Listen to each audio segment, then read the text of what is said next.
Hi class! This section is about censorship, about different ideologies of press control. And I want to tell you a personal story.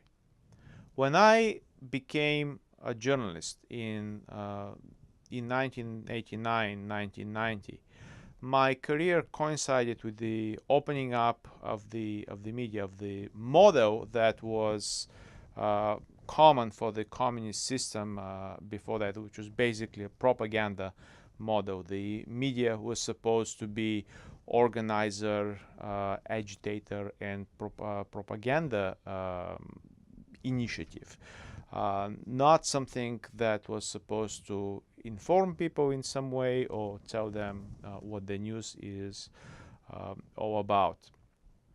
So suddenly, the very first thing that I observed when the Berlin Wall fell down, and my native Bulgaria was one of the countries that started this very rapid transformation. So the very first days and weeks after the fall of the wall, after the changes, people started writing papers themselves, literally writing handwritten papers with their personal stories, with their opinions on issues, and then just plastering them on the walls.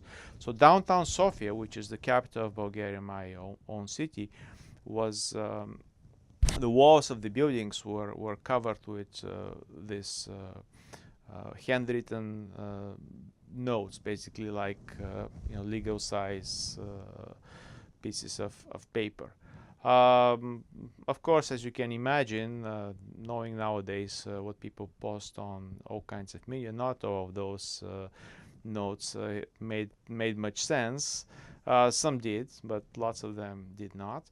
Uh, but my point is that there is this strong impulse that exists in people to express themselves.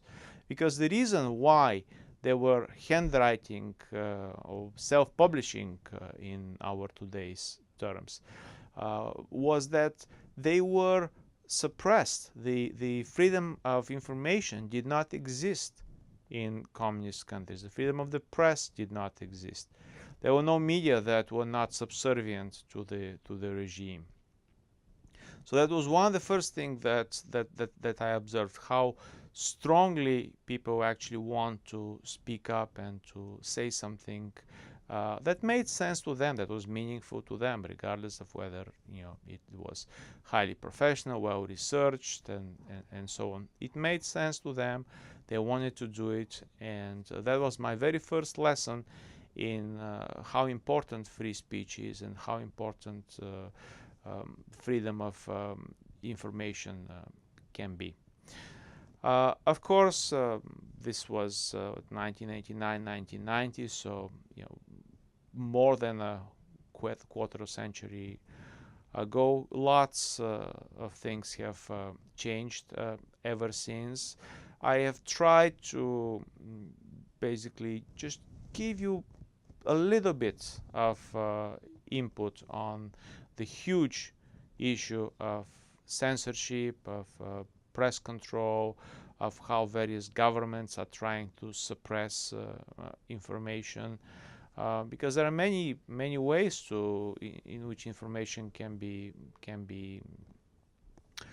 stopped from being disseminated, or how news organizations or individual voices can be silenced.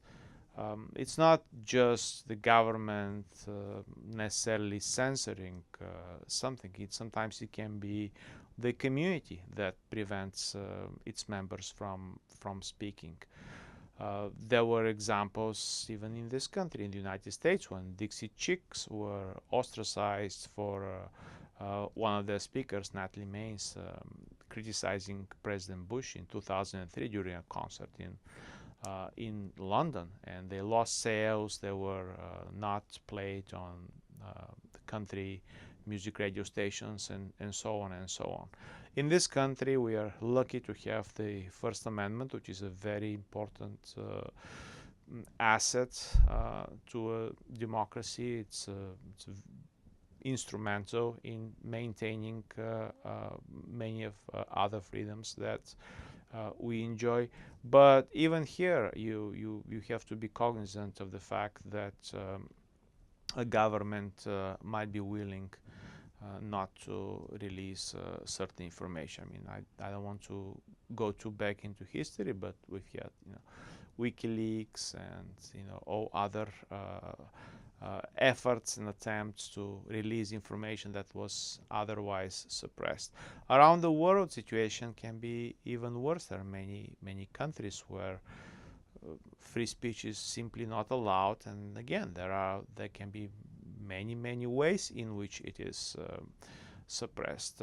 I remember traveling to Kazakhstan in 2008, and that was almost immediately after the release of the movie Borat. Remember that movie with Sacha Baron Cohen in the main role as this charming character, which is actually a movie criticizing or making satire of more of the US reality than anything else.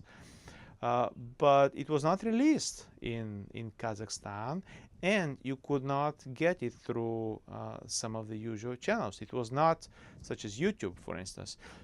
It was not officially banned in any way, but if you go to YouTube and you try to download it, well, tough luck. It was just, spinning, and nothing was happening. Same with some video information about the leader of Kazakhstan, Nursultan Nazarbayev. There was some critical news reports about him, or pieces of news that, yeah, technically they were not banned. They were existing somewhere, but they were simply not downloaded when you could not download them when you wanted, because there are lots of ways to suppress information via technical means without overtly saying that you're suppressing information. Other ways to intimidate media is, something that happened in the Russian case, for instance, when pretty much all independent voices have been silenced by either the channels being bought by or acquired by cronies of the Kremlin, of current Kremlin administration, Vladimir Putin, and leaving out just some token, voices that are nominally against the regime, but they're not very influential because their audience is very small. Or by intimidating, for instance, publications through tax audits. Suddenly, the tax authorities come into a newspaper's office and say, well, we have a suspicion of tax fraud here, so we need to confiscate your computer equipment and we need to examine it for the next 2 months. So you're tough luck. You're out of the news business for a couple of months because there is an active investigation for tax fraud against you. So there are many other ways, as I said, not just through overt censorship, but it could be self-censorship that journalists might decide to exercise. For instance, if in a country such as Bangladesh, where several prominent bloggers have been murdered for daring to publish something that technically offends some constituencies or somebody in the country. In Thailand, you can be jailed for a tweet that is considered offensive to the royal family, regardless of whether it's true or not, or whether you implied any offense. So many examples, and I'll try to give you just a few in this section with the intention that, to make you understand how important free press, free speech is to the society. And one final thought on this matter. The Economist just came out with this issue or they're talking about how easy it is to spread lies on the internet. And we know this, of course, very well. But effectively, having too much information, having too much lies, having too much unverified um, rumors and things that are erroneous or conspiracy-laden theories and whatnot has become one way of censoring information, and this has been employed actually strategically by the government of China, for instance, when they not only limit access to social media, Western social media, but also sometimes floods their own social media, the Chinese only nationwide social media and other media with falsities, rumors, and in the end people say, well, everybody is lying, everybody is telling the untruths, and we cannot trust anybody. And that's how the true voices of